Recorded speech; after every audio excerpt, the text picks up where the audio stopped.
The year was 1807, and the Rocky Mountains wore their winter crown of pristine white snow.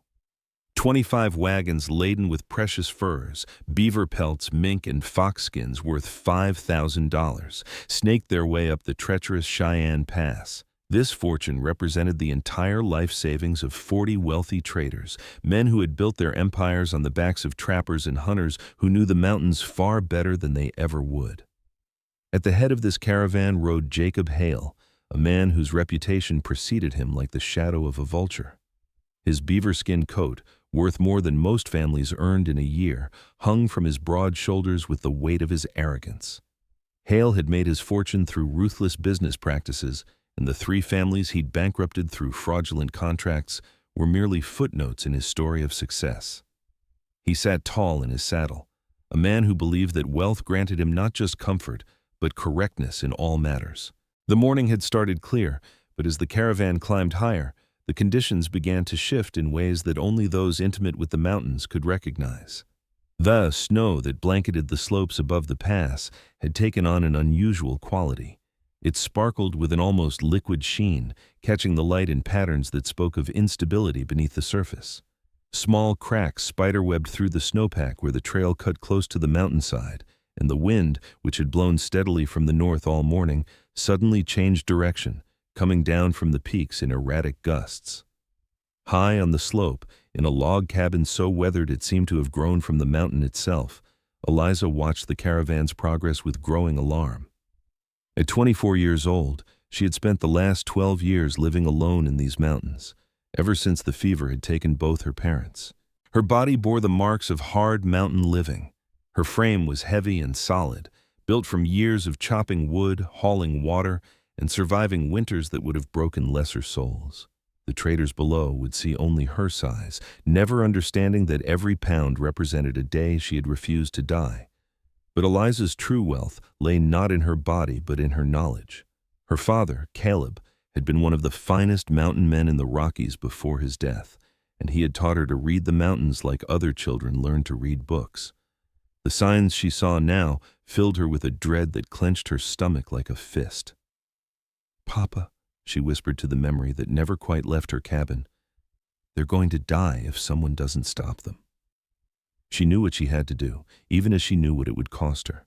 The last time she had gone to warn travelers, a small family in a single wagon, they had thanked her with genuine gratitude. But this was different. These were rich men, the kind who had their own ideas about how the world worked and no patience for the wisdom of a woman who lived alone on a mountain. Still, she couldn't let them die.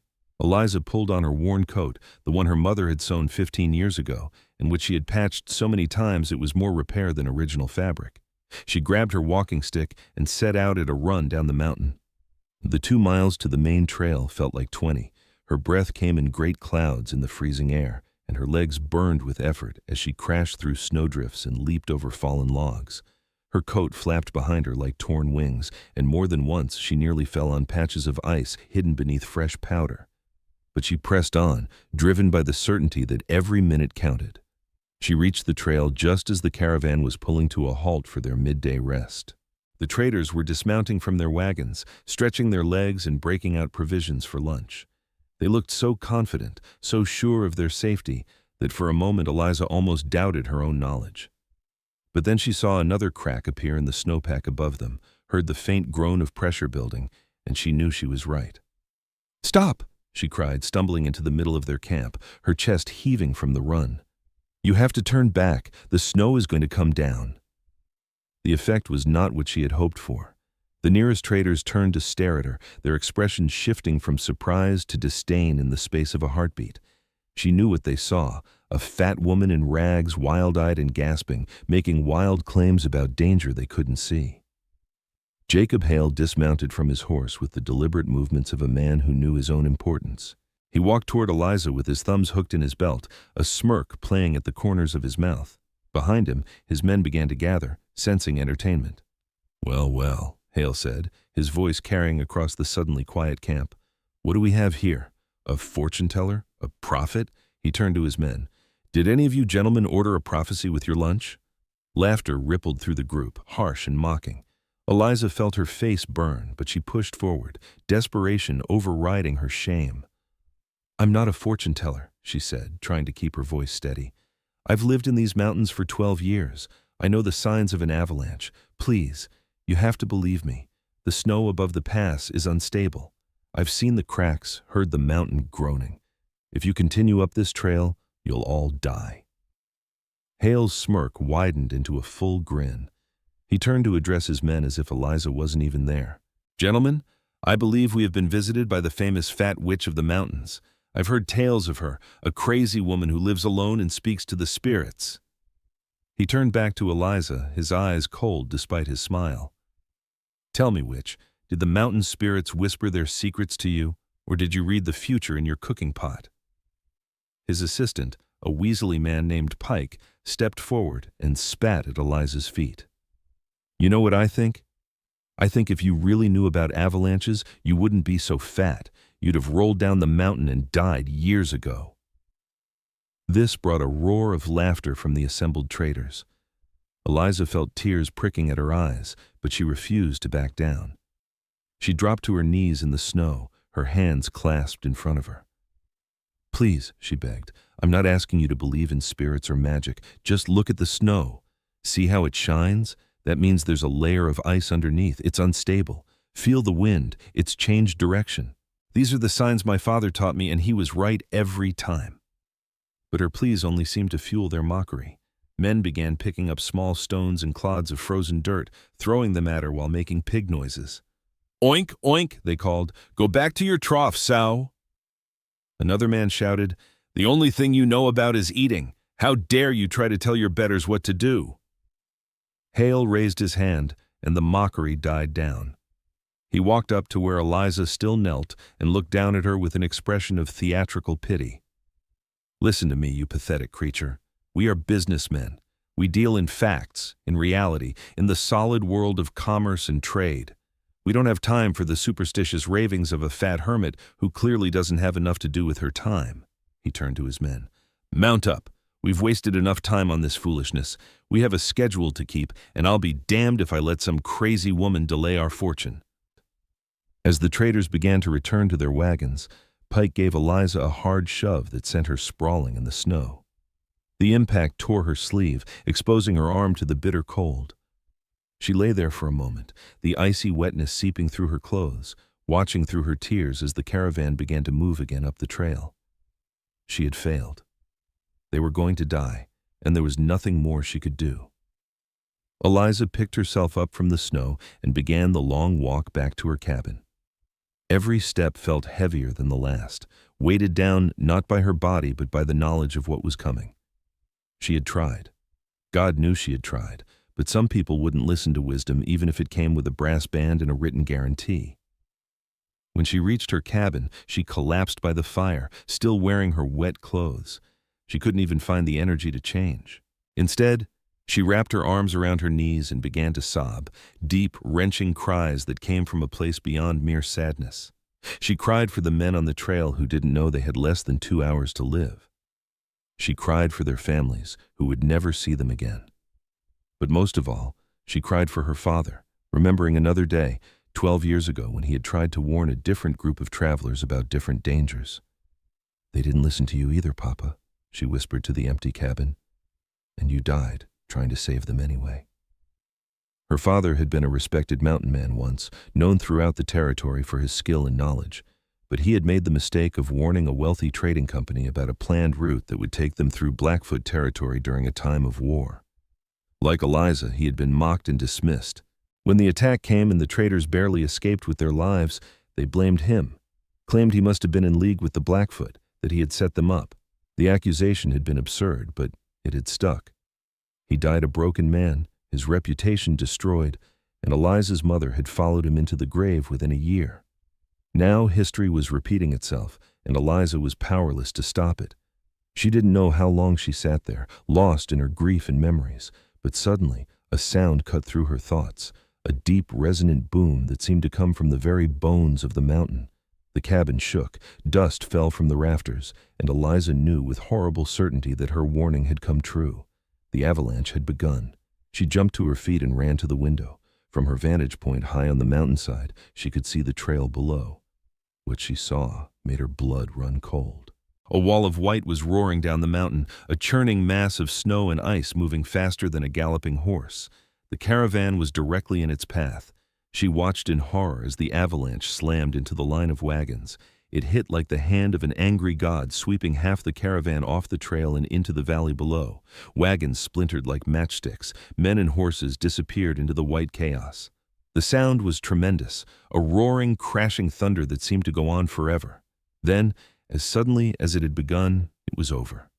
The mountain fell silent, except for the faint echoes of the disaster and the muffled cries of the survivors. Eliza stood frozen at her window, her hands pressed against the cold glass. Part of her wanted to run down there immediately, to help whoever might still be alive. But another part, the part that remembered being pushed into the snow and pelted with rocks, whispered that they had made their choice. They hadn't wanted her help. Why should she risk her own life for people who had called her a witch and a pig? She stood there wrestling with herself for perhaps 30 seconds. Then she grabbed her rope, a strong cord she had braided herself from strips of deer hide, and ran out the door. Whatever those men had done to her, she couldn't let them die if there was any chance she could help. Down on the trail, Jacob Hale was learning what it meant to be wrong. He lay in the snow with his leg bent at an unnatural angle, the broken bone sending waves of agony through his body with every breath. All around him, he could hear the cries of his men, some calling for help, others making no sound at all because they were buried too deep. "Help!" he screamed, his voice hoarse. "Someone help us! We're dying out here!" But there was no one to hear. The avalanche had taken 18 of his 40 men, and most of the survivors were too injured or too stunned to do anything but sit in the snow and stare at the devastation. The valuable furs that had been their fortune were scattered across the mountainside or buried under tons of snow. Their wagons were destroyed, and the trail back down was completely blocked by debris. They were trapped, and night was coming. 5 miles away, in a cabin even more isolated than Eliza's, a man named Silas was skinning a beaver when he heard the avalanche. He had lived in these mountains for 20 years, and he knew that sound, the deep thunder of the mountain claiming its victims. Silas was a legend among the few people who knew these parts. They called him the Grizzly Ghost, partly because of his size and strength, and partly because he seemed to appear out of nowhere whenever disaster struck. He had saved 3 different caravans in the past decade, pulling men from rivers, fighting off bear attacks, and once even tracking down a group of traders who had gotten lost in a blizzard. He was 50 years old, with a beard that hung to his chest and eyes that held the wisdom of 2 decades in the wilderness. He didn't hesitate. He grabbed his shovel, his rope, and his pack, and he set out at a run toward the sound of the disaster. At 50, he could still move through the mountains like a man half his age, his powerful legs driving him forward through the snow. It took him an hour to reach the site of the avalanche, and what he found there chilled even his weathered heart. Bodies lay everywhere, some visible in the snow, others marked only by a hand or a foot protruding from the white. The survivors who were still conscious were mostly too injured to move, and those who could move seemed to be in shock, wandering aimlessly or sitting and staring at nothing. Silas immediately went to work. He began with the ones he could see partially buried, using his shovel to dig away the snow and his powerful arms to pull them free. The first man he saved was unconscious, but breathing. The second was awake but couldn't feel his legs. The third was dead, his face frozen in an expression of surprise. He worked methodically, moving from victim to victim, assessing who could be saved and who was beyond help. He pulled a young man barely out of his teens from under a wagon, the boy's leg crushed, but his spirit still intact. He found an older man who had been protected by an air pocket, cold but unharmed. One by one, he brought them back from the edge of death. But after 6 hours of backbreaking labor, Silas was nearing the end of his strength. He had saved 12 men, but there were still others he could hear calling from beneath the snow.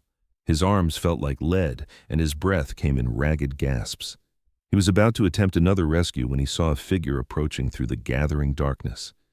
It was Eliza. She came down the mountainside like an avenging angel, her rope coiled over her shoulder, her face set with determination. When she reached the disaster site, she didn't pause or hesitate. She went directly to the nearest buried victim and began to dig. Silas watched in amazement as this large woman worked with the efficiency of someone who knew exactly what she was doing.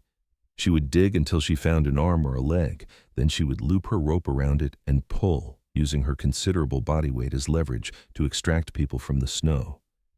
Her hands were bleeding from the cold and the effort, leaving red stains in the white snow, but she didn't stop. "Who are you?" Silas called out to her as she pulled a man free and began working on the next.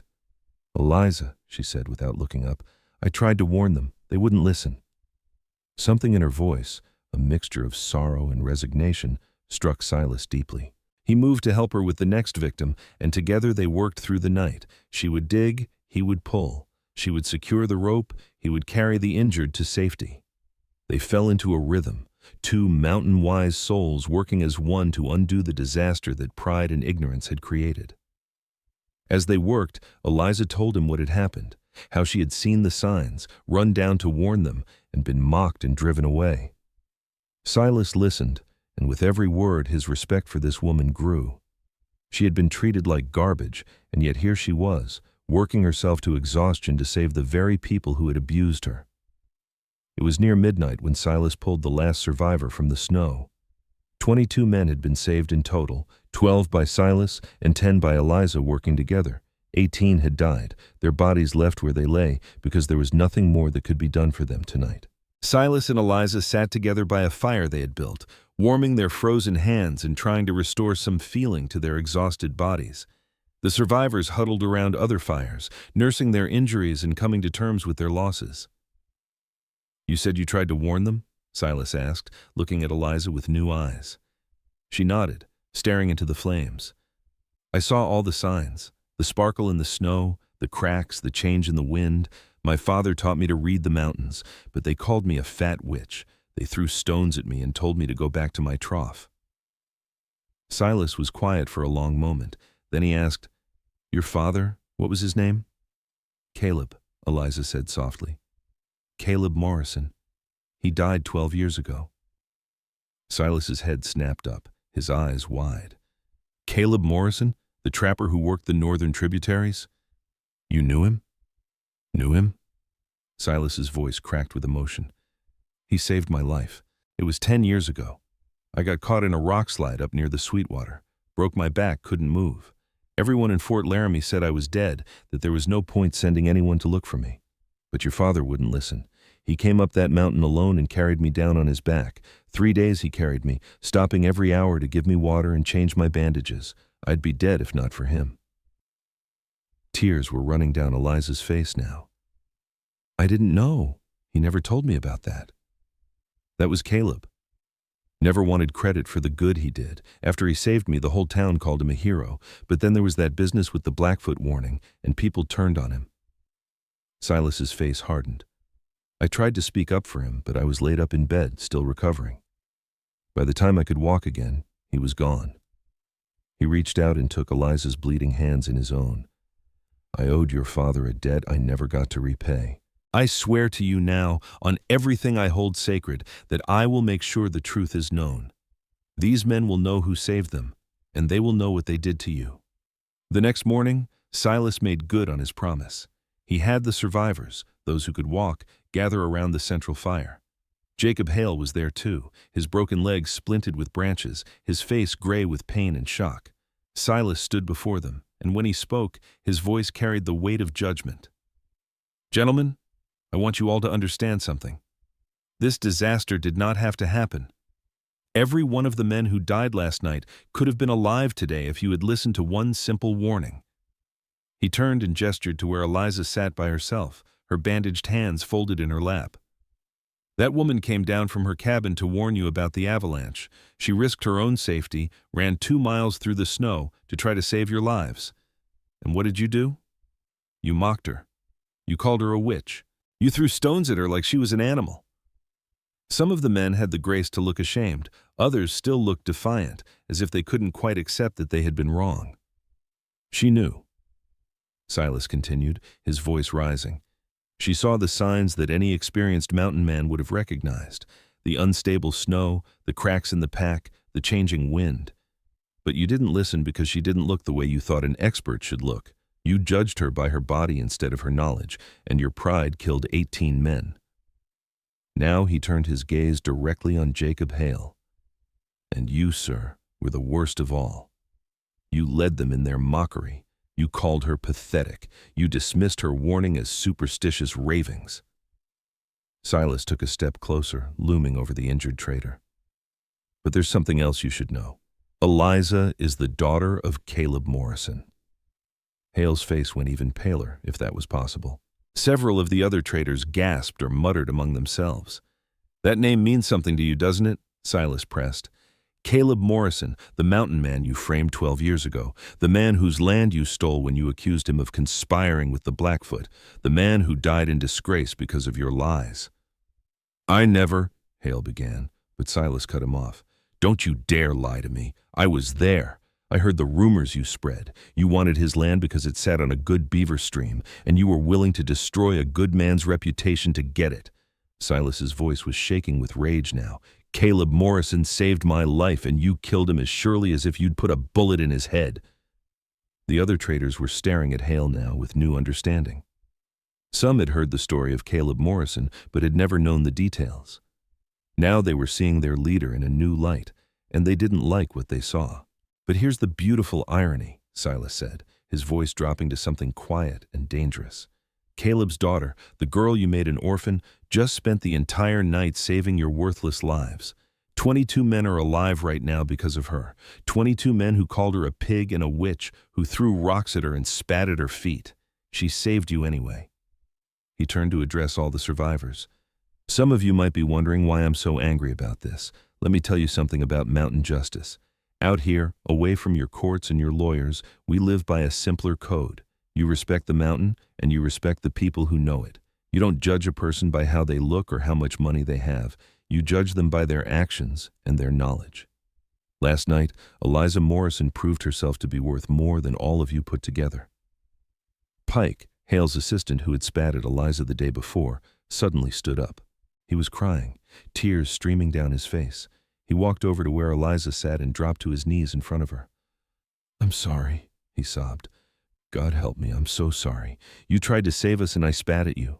My brother died in that avalanche, and it's my fault because I didn't listen to you. If I could take it back, if I could trade places with him, I would. Please, please forgive me. One by one, other men began to come forward. Some knelt, some simply bowed their heads. Some couldn't speak at all, their guilt too heavy for words. Even the proud traders who had led the mockery yesterday were forced to confront the weight of their actions. Only Jacob Hale remained defiant, though his defiance now looked more like the desperate pride of a cornered animal. You can't prove I framed Morrison, he said through gritted teeth. I don't have to, Silas replied calmly. When we get down to Fort Laramie, I'll tell the sheriff everything I know. But more importantly, every man here now knows the truth. Your reputation, such as it is finished. And that's before we get to the matter of compensation. Compensation? The land you stole from Caleb Morrison, the cabin you claimed, the beaver streams you've been trapping for the past 12 years, that all belongs to Eliza now, and you're going to give it back, plus compensation for the years you've stolen from her. I'm thinking $2,000 should cover it. I'll never, Hale began, but Silas cut him off again. You will. Because if you don't, I'll make sure every trader in the territory knows what you did. How you got 18 men killed because you were too proud to listen to a woman who knew better. How you built your fortune on stolen land and lies. By the time I'm done, you won't be able to get credit for a cup of coffee, let alone a fur trading expedition. Hale looked around at the other survivors, perhaps hoping to find support. But all he saw were faces turned away in shame or staring at him with open contempt. He had led them to disaster through his arrogance, and they would not forget it. Fine, he said at last, his voice barely a whisper. $2,000, and the land. The journey down from the mountain took 3 days. They had to take it slow because of the injuries, and they had to build sledges to carry those who couldn't walk. Silas led the way, and Eliza helped tend to the wounded. The same men who had mocked her now looked at her with something approaching reverence. When they finally reached Fort Laramie, the whole settlement turned out to see them. Word had spread about the avalanche, and people had assumed the entire caravan was lost. The sight of 22 survivors was greeted with tears of joy and relief. Sheriff Tom Bradley listened to Silas's account with a grave expression. When the mountain man finished speaking, Bradley turned to Jacob Hale, who sat slumped in a chair with his splinted legs stretched out before him. Mr. Hale, these are serious accusations. Fraud, theft, bearing false witness, any one of these could see you in prison. But considering that you've already agreed to make restitution, and considering that you're a broken man already, I'm inclined to let Miss Morrison decide your fate. All eyes turned to Eliza.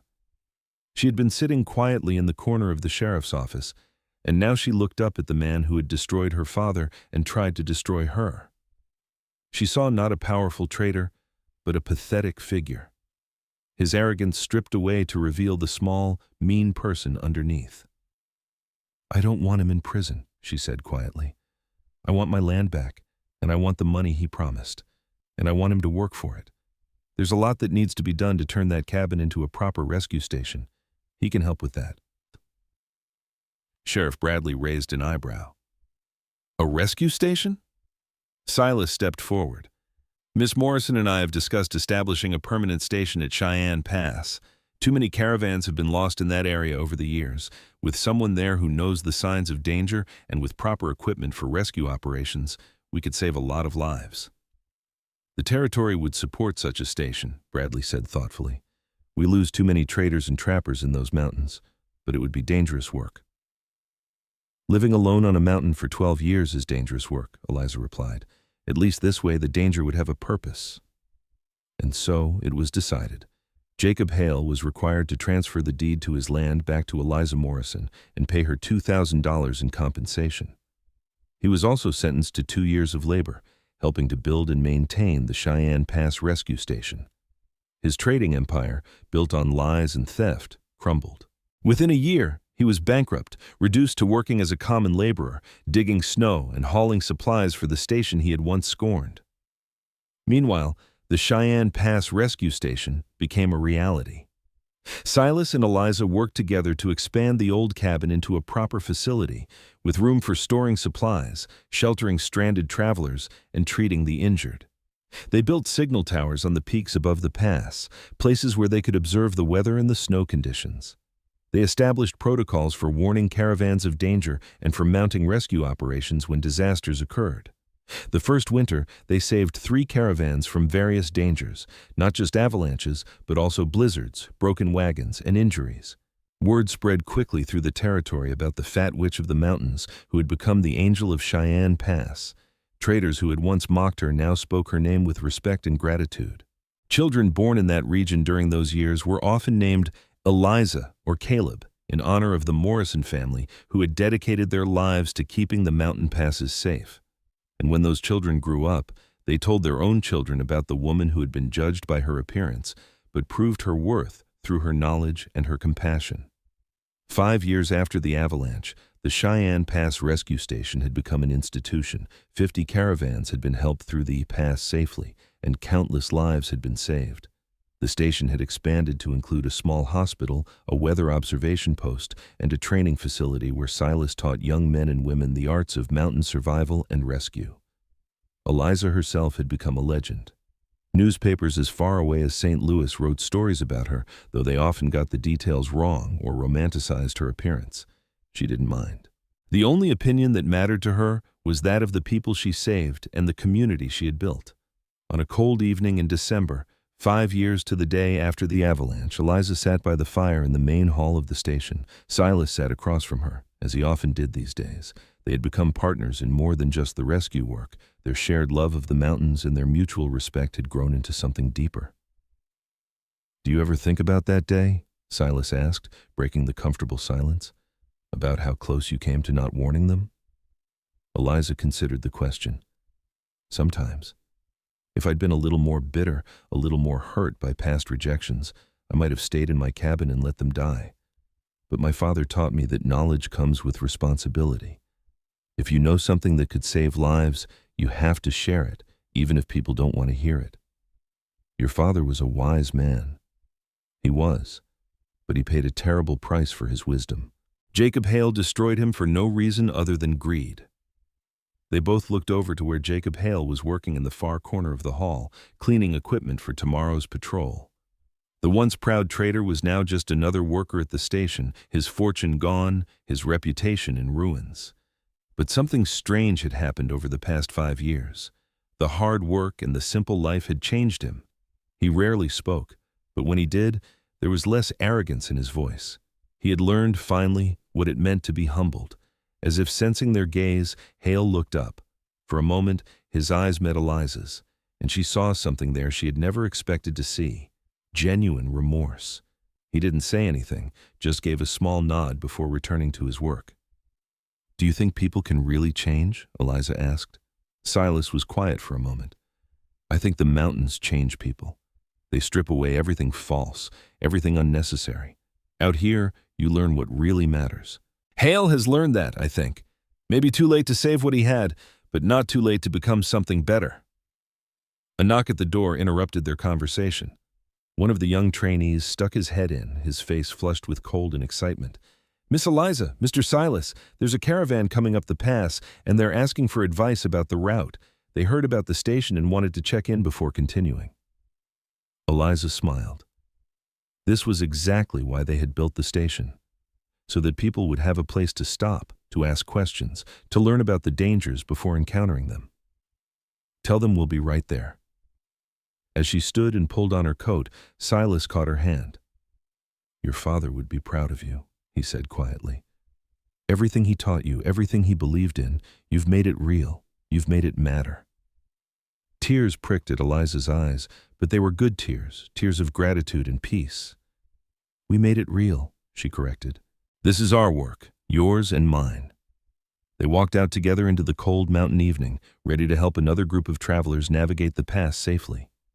Behind them, Jacob Hale watched them go, and for the first time in many years, he felt something almost like peace.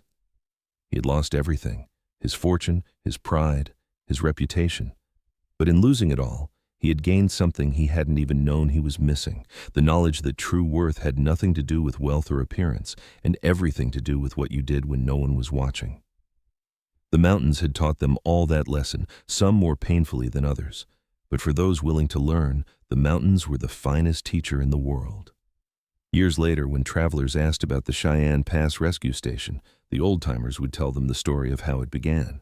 They would speak of the fat witch who became an angel, of the mountain man who repaid an old debt, and of the proud trader who learned humility too late. They would tell of an avalanche that killed 18 men, but saved many more by teaching the survivors what really mattered. And sometimes, if the night was cold and the fire was warm, they would end the story by raising a glass to Caleb Morrison, the mountain man who had taught his daughter well, and to Eliza Morrison, who had taken those lessons and built something that would save lives for generations to come. The mountains remembered. The people remembered. And in the end, that was worth more than all the beaver pelts in the Rocky Mountains.